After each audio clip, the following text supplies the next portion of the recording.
K Karunakaran 9 സീറ്റുമായി പ്രതിപക്ഷത്തിരുന്നിട്ട് 100-ലധികം സീറ്റുകൾ നേടി ഭരണത്തിലേക്ക് തിരിച്ചു വന്ന ഒരു ചരിത്രമുണ്ട് ഇന്ത്യൻ നാഷണൽ കോൺഗ്രസിന്.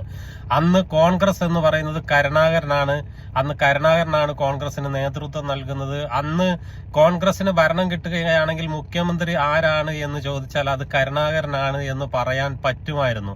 അതുപോലെ തന്നെയാണ് എ.കെ. ആന്റണി, ഉമ്മൻചാണ്ടിയൊക്കെ നേതൃത്വം കൊടുത്തുകൊണ്ടിരുന്നപ്പോൾ കോൺഗ്രസിനുണ്ടായിരുന്ന അവസ്ഥ. ഇന്ന് അതല്ല. കേരളത്തിൽ ഞാൻ സജീവമായിട്ടുണ്ടാവും, പക്ഷേ ഏതെങ്കിലും കസേര നോക്കിയിട്ടുള്ള സജീവത്വമല്ല. പാർട്ടിയെ ശക്തിപ്പെടുത്തി പാർട്ടിയെ വിജയിപ്പിക്കാൻ, UDF-നെ വിജയിപ്പിക്കാൻ വേണ്ടിയിട്ടുള്ള സജീവത്വമാണ്. ഞാൻ കേരളത്തിൽ സജീവമായിട്ടുണ്ടാവുന്നത് മാർക്സിസ്റ്റ് പാർട്ടി അധികാരത്തിൽ താഴെ ഇറക്കാൻ വേണ്ടിയിട്ടാണ്. വീണ്ടും പറയുന്നു, ഏതെങ്കിലും കസേര നോക്കിയിട്ടല്ല ഞാൻ സജീവമാകുന്നത്. ഇന്ന് നല്ല റെഡ് അലർട്ടാന്ന് പറയുന്നത് അല്ലേ? എന്ത് അഖിലേന്ത്യയാണെങ്കിലും കേരളത്തിലല്ലേ പ്രവർത്തിക്കുന്നത്. അപ്പോൾ സ്വാഭാവികമായിട്ടും കേരളത്തിൻ്റെ കാര്യത്തിൽ അദ്ദേഹത്തിന് താല്പര്യം ഉണ്ടാവും. നാളെ കേരളത്തിൽ കോൺഗ്രസ് അധികാരത്തിൽ വന്നാൽ അതിന്റെ ക്രെഡിറ്റ് അദ്ദേഹത്തിനും കൂടിയല്ലേ. നമ്മുടെ അഖിലേന്ത്യാ ഭാരവാഹികൾ നേരത്തെയും അങ്ങനെയായിരുന്നു. ഉമ്മൻചാണ്ടി AIC സെക്രട്ടറി ആയിരുന്നില്ലേ? അദ്ദേഹം കേരളത്തിൽ സജീവമായിരുന്നില്ലേ? എ.കെ. ആന്റണി വർക്കിംഗ് കമ്മിറ്റിയിൽ ഉണ്ടായിരുന്നില്ലേ? സജീവമായിരുന്നില്ലേ? ലീഡർ ഹൈക്കമാൻഡിന്റെ ഏറ്റവും മുതിർന്ന നേതാവായിരുന്നില്ലേ? കേരളത്തിലല്ലേ ലീഡറുടെ കാലുകൾ ചവിട്ടി നിന്നത്? ഇന്നിപ്പോ കോൺഗ്രസിന് ഭരണം കിട്ടുകയാണെങ്കിൽ മുഖ്യമന്ത്രി കുപ്പായം തയ്ച്ചിരിക്കുന്ന ഒരുപാട് പേരുണ്ട്. അവരുടെ ഇടയിലേക്കാണ് ഇടുത്തി പോലെ ഹൈക്കമാൻഡ് ആളായി KC വേണുഗോപാലിന്റെ രംഗപ്രവേശനം. KC വേണുഗോപാൽ പറയുന്ന കേരളത്തിൽ ഞാൻ സജീവമായി രാഷ്ട്രീയത്തിൽ ഇടപെടും, കോൺഗ്രസിനെ ഭരണത്തിലേക്ക് തിരിച്ചു കൊണ്ടുവരും, അതാണ് എന്റെ ലക്ഷ്യമെന്നൊക്കെ പറയുന്നു. ഇതൊക്കെ നടക്കുമോ എന്ന് കണ്ടു തന്നെ അറിയണം. കാരണം ഇന്നലത്തെ ഈ കമന്റിനോട് ഒരുപാട് നേതാക്കന്മാർ അഭിപ്രായ വ്യത്യാസങ്ങൾ പ്രകടിപ്പിച്ചത് കോൺഗ്രസിൽ തന്നെ ചർച്ചകൾക്കും അസ്വസ്ഥതകൾക്കും ഇടയാക്കിയിട്ടുണ്ട് എന്ന കാര്യം സത്യമാണ്.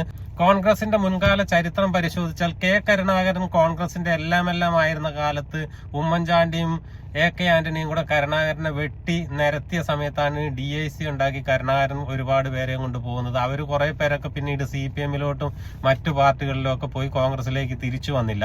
അതിനുശേഷം എ.കെ. ആന്റണി, ഉമ്മൻചാണ്ടി നേതൃനിരയിലേക്ക് വന്നു. അവരുടെ കാലത്തിന് ശേഷമാണ് ഇപ്പോൾ Ramesh Chennithala, VD Satheesan, K. Muraleedharan, K. Sudhakaran, അങ്ങനെ ശശി തരൂർ അടക്കമുള്ള ഒരുപാട് പേര് മുഖ്യമന്ത്രിയാകണമെന്ന് ആഗ്രഹിച്ച് നടക്കുന്നു. പക്ഷെ അതിനിടയിലേക്ക് KC വേണുഗോപാൽ വരുമ്പോൾ ഉള്ള പ്രശ്നം എന്താണെന്ന് വെച്ചാൽ ചില അസ്വസ്ഥതകൾ ഉണ്ടാവുകയും അതിൽ നിന്നും ഈ നേതാക്കന്മാർ തന്നെ കാല് വാരിയിട്ട് അടുത്ത പ്രാവശ്യം ഇലക്ഷനിൽ ജയിക്കാത്തൊരു ഘട്ടത്തിലേക്ക് നീങ്ങും.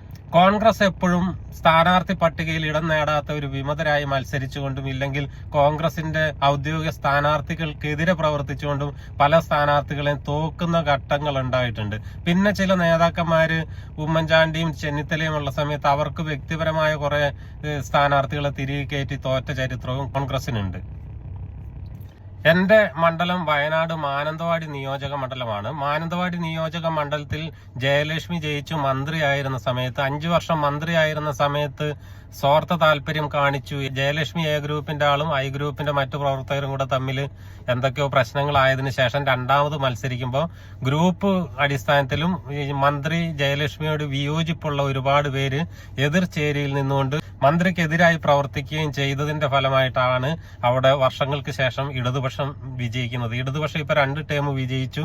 ഇനിയിപ്പോ അവിടെ കോൺഗ്രസ് ഏത് സ്ഥാനാർത്ഥിയെ നിർത്തിയാലും വിജയസാധ്യത വളരെ കുറവാണെന്നാണ് എന്റെ ഒരു കാഴ്ചപ്പാട്.